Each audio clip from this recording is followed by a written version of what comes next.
I just had to find my pants.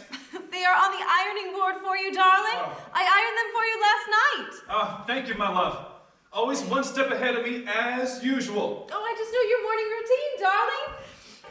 That's what happens when you live with someone for almost a full year. Yes, that's true. 1 year this February. One blissfully happy year. Ah, that's absolutely true. But wait, I wonder. Wonder what, darling? I wonder why you married me. I mean, there's other young men who would love to marry you. Your mother told me about some of them. Who? Who has my mother told you about? Let's see. There's a grocer's son. If you had married him, you would never have to worry about where your next meal will be coming from. Yes, and I'd be as round as a barrel by now. What about the banker's son? If you'd be living with him, you'd be living in a fine house with servants to cook and to clean for you. No, and what would I do all day? Eat bonbons? No, I never wanted that. I never wanted a life of leisure and finery. I wanted a kind man. A hard-working and earnest man who knows the value of $1 because he has worked hard to get it. Even if he has barely enough dollars to pay the rent or to put food on the table? Yes. If he loves me, loves me through and through, loves me so hard I can see it in the way he looks at me, hear it in the way he calls to me, feel it, even when he's not near me. Oh my. Hey, where are you gonna find a guy like that? Oh, I have found him, silly. He's you. There is no one else I want. Or anything else I need. But surely there's like something that you desire. Something just for you. Maybe something for your hair. You know, the hair that is the envy of every girl in New York City. Every girl in New York City? I don't know. Oh, look how proud you are of your hair, though. That it comes all the way down to your knees. Yes. And it's lovely brown color. Oh, yes. Like a falling stream of brown water. More beautiful and shining than any queen's jewels could ever be. Oh, yes. Oh, but no. Jim, I have your love. That's the most important thing I want. And the most important thing I need. But darling, you can't touch that. Or you can't hold it or feel it or eat it. Oh. It doesn't matter, darling. I can feel it. Even when you have gone to work and I am here alone. I can feel you here with me. And if I were a rich man, I'd be able to stay home with you all day, every day. But sadly, I'm not. I must toil for our meager meals. So, off I go to the grand old accounting firm of Dickerson, and Dickerson. Oh, that reminds me. Has Mr. Dickerson Jr. said anything more about your promotion? Only that he plans to recommend me for the position. As of yet, there's no telling as to when that position will become available. Soon, darling. I'm sure it will be soon. I certainly hope so. Then perhaps we can move out of this tiny $8 apartment and into a not so tiny $10 apartment. Yes, soon. Until then, we have everything we need. For the moment. But tonight, it's Christmas Eve. And then tomorrow, it's Christmas Day, and I get to be home with you all day. With just you. And I'll make a mincemeat pie. And then I can build a fire in our fireplace. And then tonight, Mr. Dickerson Jr., the champagne that he'll give us, we can have that. Yes, that will be so exciting. I've never had champagne before. Well, don't let the bubbles tickle your nose, my love. Only I can do that. Oh, Jim, stop it. That tickles. And besides, I think it's time for you to get to work. What time does your watch say?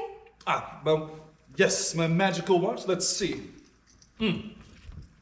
My magical watch is telling me that it is 6:47 a.m. on the dot. It is time for me to be preparing to be on my way. Oh, no, let me see that watch. Oh, no. It says 6:48. My darling, time to give your wife a kiss before you leave. I suppose you're right. So I'll give my wife a kiss on her lips. Then I can put on my hat and coat, and then I'll be off. Such a lovely watch your father gave you. You never told me. What happened to the chain?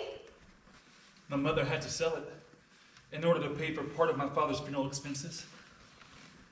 The watch could have paid for the whole entire thing itself, but my mother wanted me to have it, to inherit one treasure from him, if nothing else. My father, he loved that watch. I would love to see it. He'd love to open that watch and...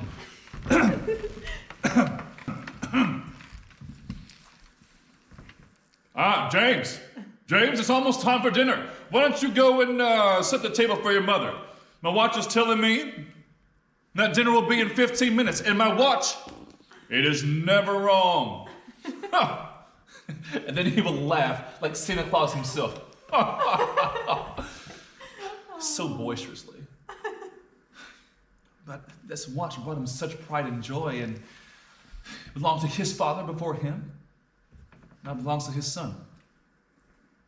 To me. He would be so proud of you, Jim. I just know it. I hope so, my love. But for now, if I may have my watch, my darling, I'll return it to its rightful home in my vest pocket. Then I will steal a quick kiss from my wife. And now, off I go into the blistering cold New York day. Have a good day today. Oh, and I'll have a warm dinner ready for you when you return. Oh, I think I might have something warm for you too, my love.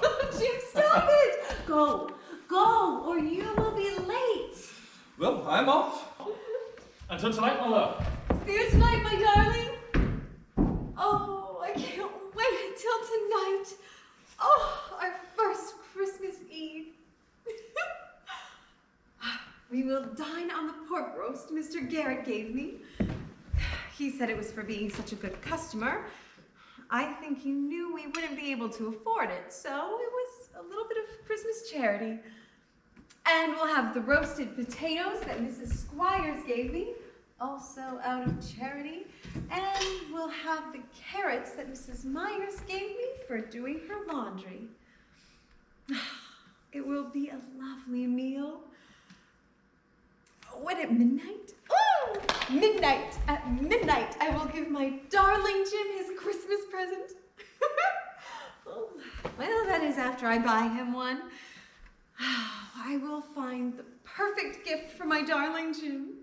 Something that he will be able to keep with him every day as a sign of my love and devotion to him. Oh, but for that, I will need some money. Let me see. Where did I put that bag? Ah, yes. In my tea bag canister. Right where I had hidden it so that Jim would not find it. Why would he look in there? He doesn't drink tea, only I do. Oh, let me see how much is in there. Oh, I have been scraping and scraping, being very smart and very careful about what groceries I buy, trying so hard to have an extra penny or two. A nickel if my friends in the market have been very generous. A dime with which I could put aside some money so that I could buy the perfect Christmas gift for my husband. Oh, and I have just the right idea of what that would be. Something that he could keep with him every day and use every hour. Oh! I can't wait to surprise him with it. Let me count this.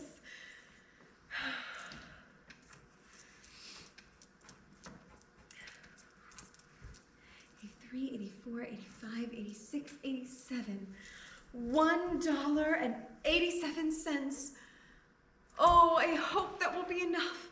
I hope and pray that will be all I need to buy Jim the perfect gift.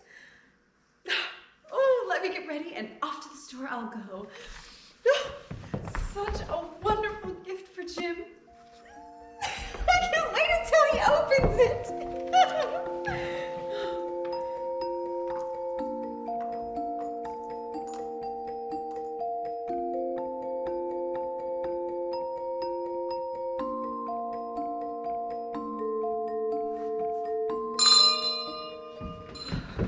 Good morning, Mrs. Young. How are you today? I'm good. Mr. Schwartz, and yourself? Very well, thank you for asking. Oh, is Mrs. Schwartz feeling any better?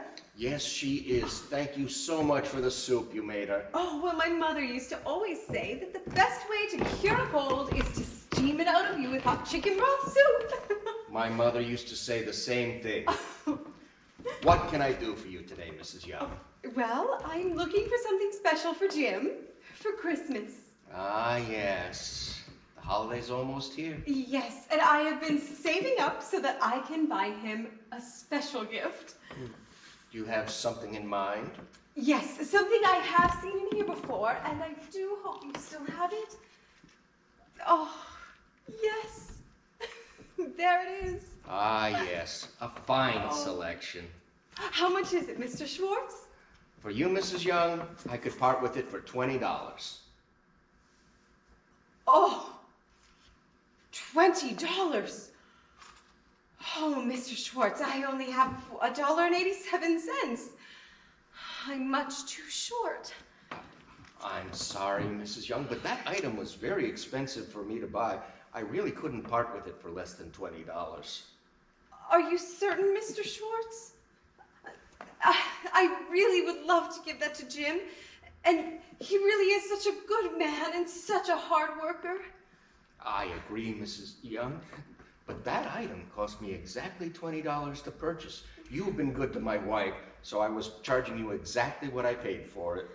I understand, Mr. Schwartz. And I thank you for the discount.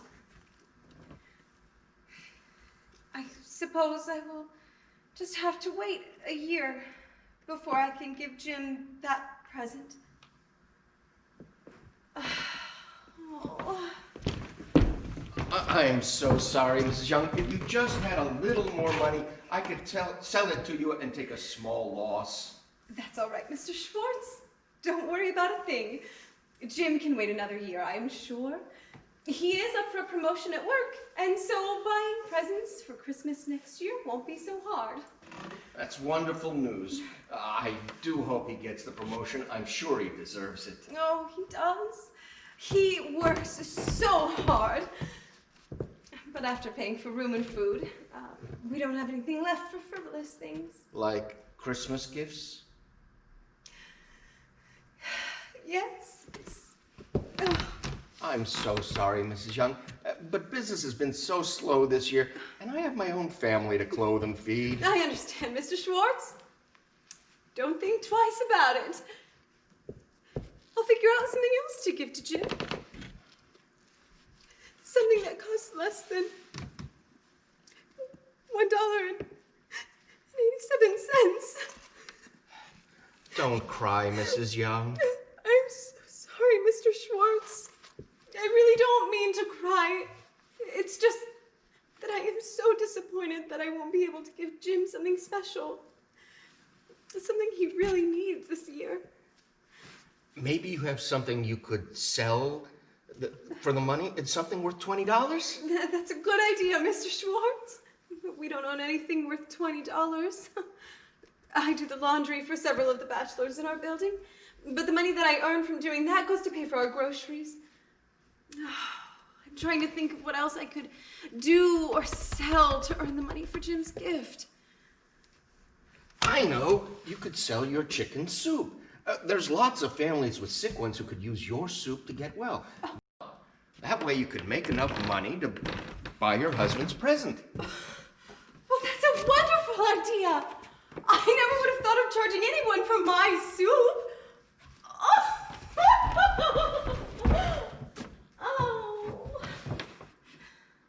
But even so, I wouldn't be able to make and sell enough soup in order to buy buy Jim's gift today.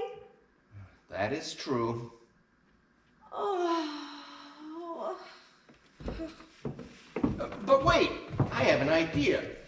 You do have something you could sell today in order to make enough money for Jim's present. What? What do I have to sell? Let me tell you.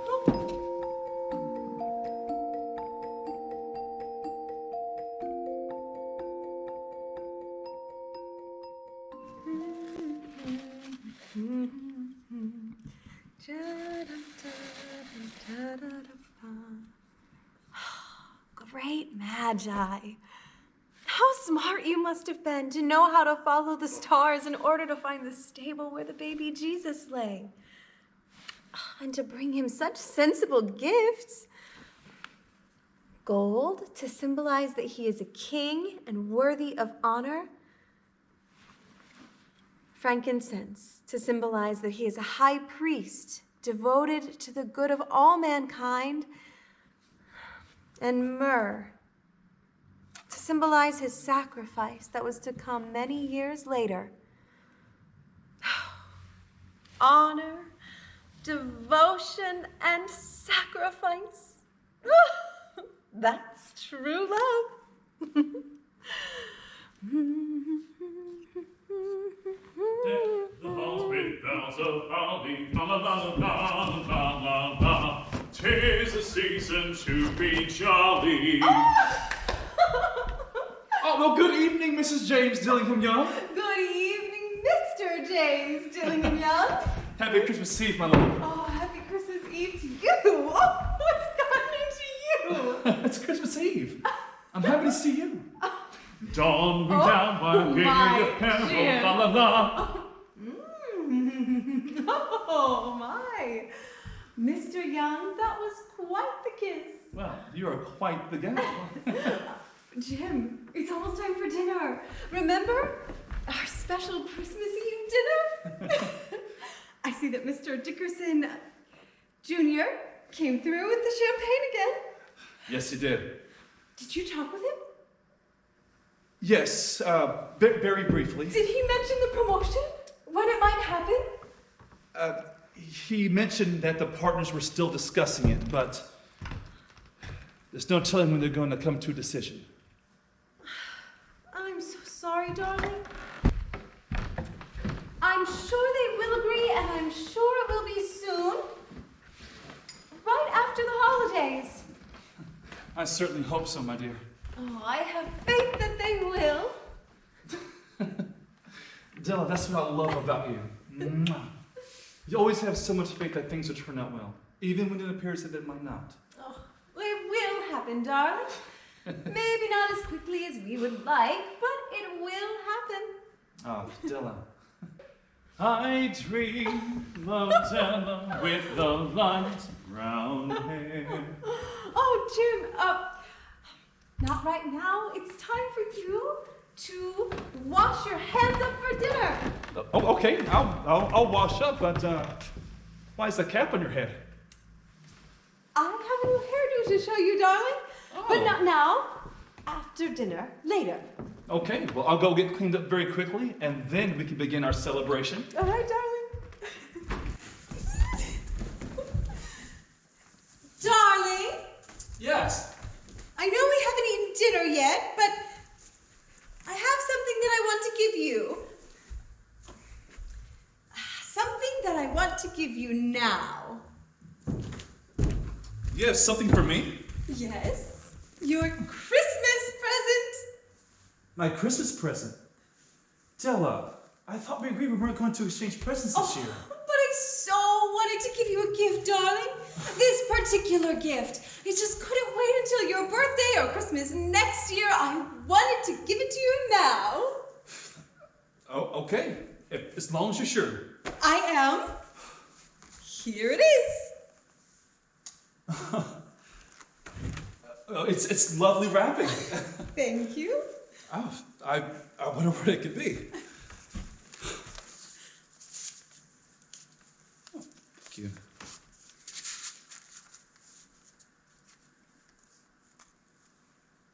A watch chain. Yes, darling.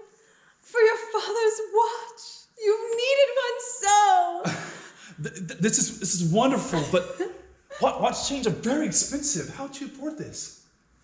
Mr. Schwartz gave me a wonderful idea on how I could make some money selling my soup. Oh, that's a wonderful idea, but you couldn't have sold any soup just yet. So how'd you afford this? Out of the grocery money. I helped out the grocers and the butchers, and they reduced the price on some items for me. Well, that was very good of you, and this is certainly a beautiful watch chain. Let's attach it to your watch, darling. Wait, I have a gift for you. A gift for me? Yes, I couldn't let you go without a Christmas present this year. So, I raced down to a shop near the accounting firm's office, and then I begged the shop owner to stay open long enough for me to go ahead and buy you one last gift. Oh, Jim, it's so lovely. Oh, so lovely, I don't want to open it. Well, I'm afraid you'll have to. Oh, well, if you insist. Well, I do. Oh.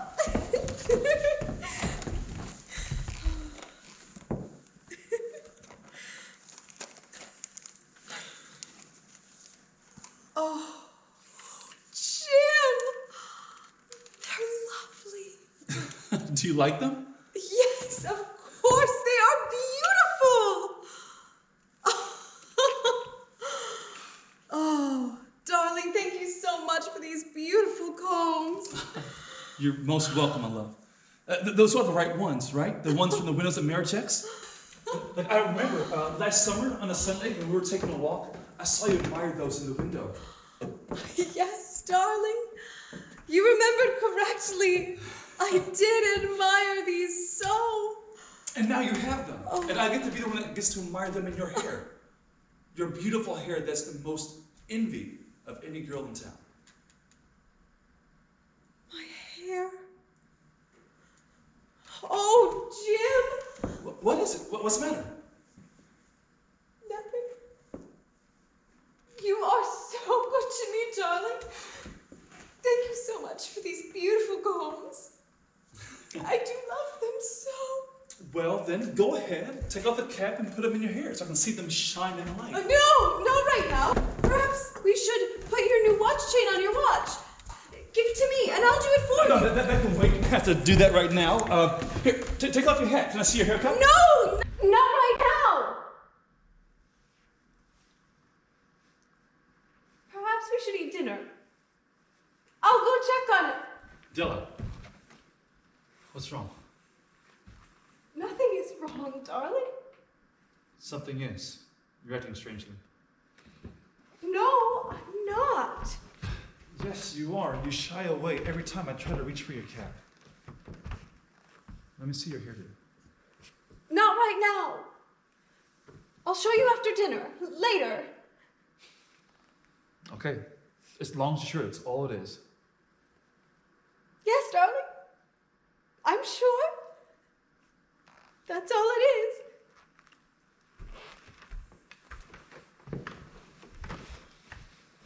Oh, no. It's not. Oh, Jim, I can't lie to you. I'm not trying a new hairdo.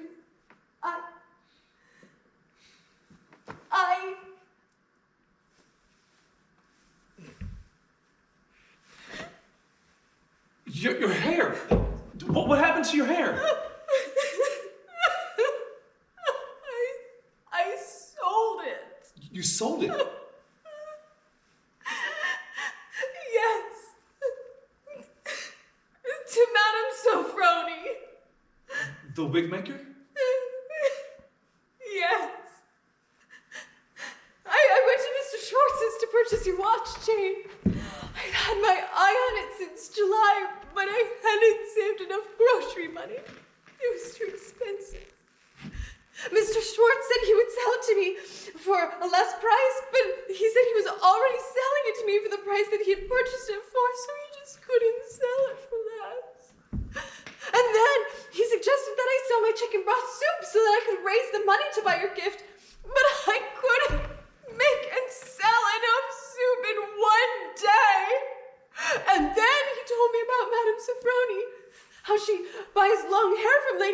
to make her wigs, and so I sold my hair that you love so much so that I can afford to buy your watch chain. You sold your beautiful long hair. Yes, Jim, I had to. For me.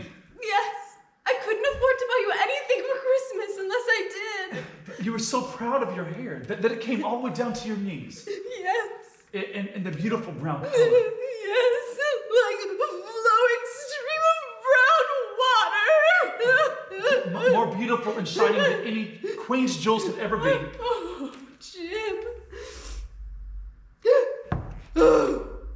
Do I look hideous now?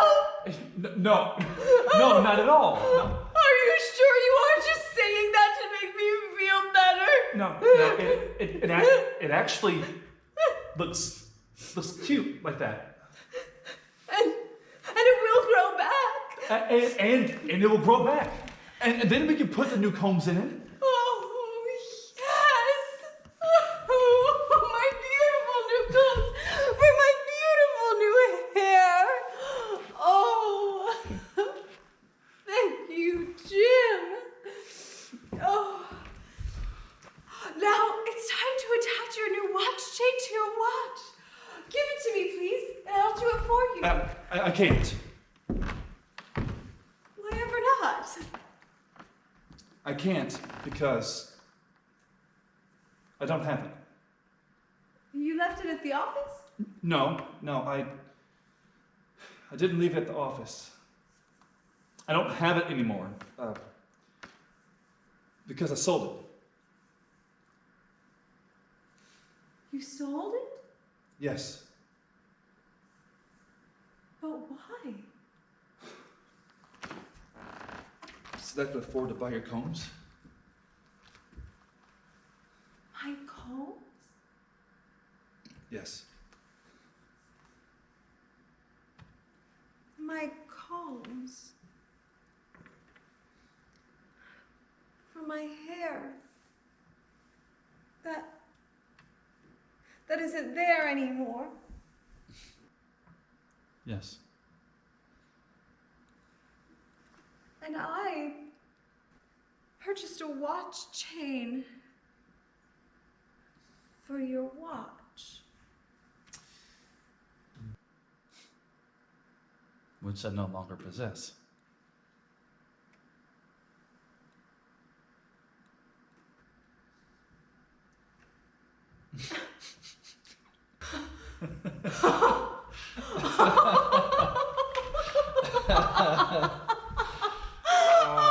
Oh, my darling.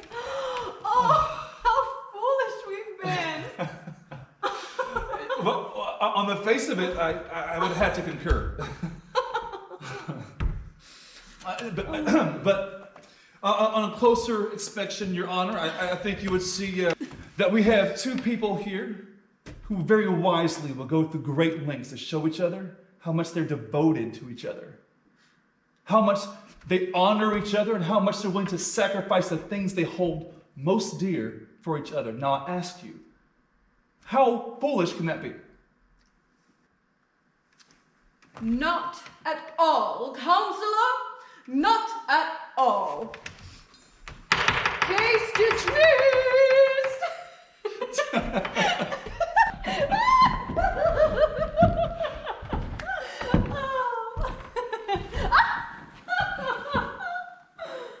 Merry Christmas, Mrs. Young.